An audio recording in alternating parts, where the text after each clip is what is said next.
우리가 살면서 때로는 굳게 닫힌 여리고성처럼 답답한 문제를 만날 때가 있습니다.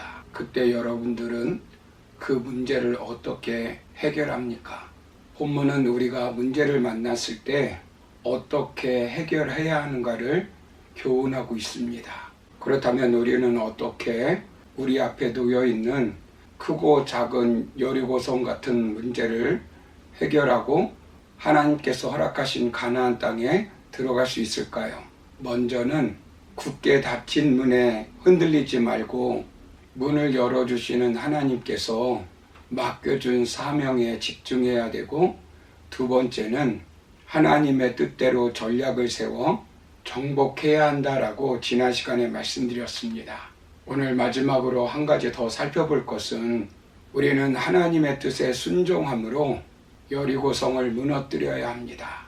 본문 8절을 보시면 여호수아가 백성에게 이르기를 마침에 제사장 7은 양각 나팔 7을 잡고 여호와 앞에서 나아가며 나팔을 불고 여호와의 언약궤는 그 뒤를 따르며 라고 말씀합니다. 여호수아가 하나님의 작전 계획을 하달하자 제사장들은 먼저 7 양각 나팔을 잡고 여호와의 궤 앞에서 행하는 것을 보게 됩니다. 제사장들은 자신들에게 가장 큰 위험 부담이 있는데도 불구하고 불평하거나 이유를 묻지 않았습니다. 그대로 여호수아 명령에 따릅니다. 언약궤를 맨 제사장들도 그 뒤를 따랐습니다. 무장한 군인들은 어떻게 합니까? 9절을 보시면 나팔 부는 제사장들 앞에서 행합니다.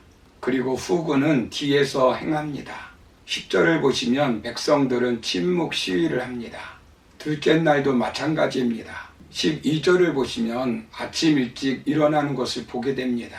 계속 6일 동안 하나님의 명령대로 따르는 것을 보게 됩니다. 지칠만도 한데 그대로 순종합니다. 15절을 보시면 7째 날 새벽에 그들이 일찍이 일어나서 전과 같은 방식으로 그 성을 7번 도니 그 성을 7번 돌기는 그날 뿐이었더라 라고 말씀합니다. 제 7일이 되었습니다. 성을 7바퀴 돌았습니다. 20절을 보시면 제사장들은 나팔을 불고 백성들은 크게 외치는 것을 보게 됩니다. 그때 어떻게 되었습니까? 성은 무너지고 백성들은 앞으로 나아가 성에 들어가 성을 점령하였습니다. 하나님께서 허락하신 새 땅에 들어가려면 결국 하나님의 말씀에 순종해야 합니다.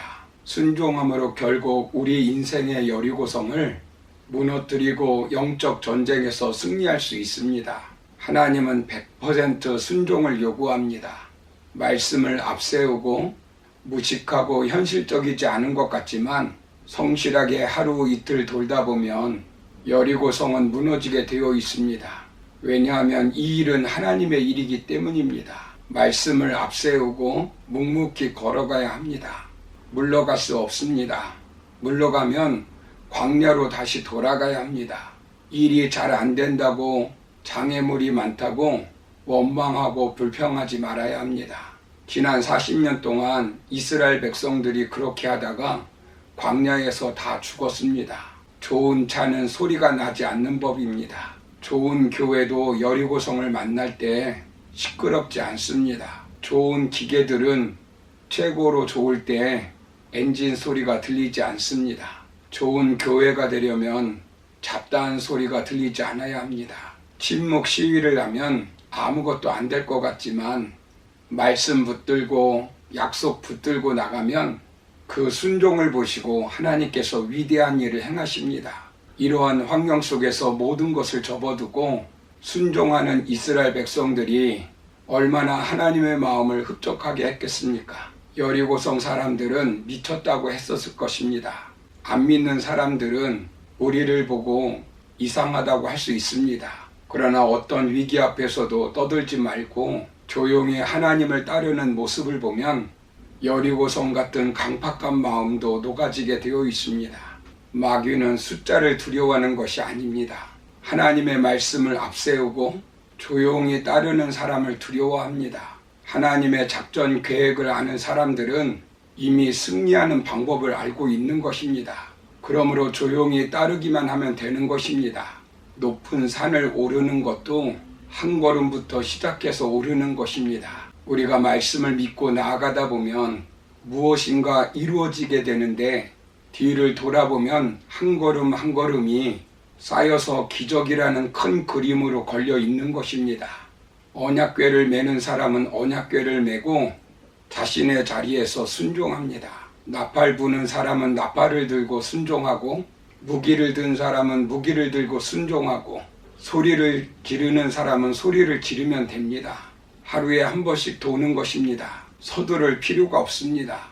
아무리 힘들고 긴 세월이라도 묵묵히 하나님의 말씀에 순종하며 가다 보면 열매는 열리게 되어 있습니다.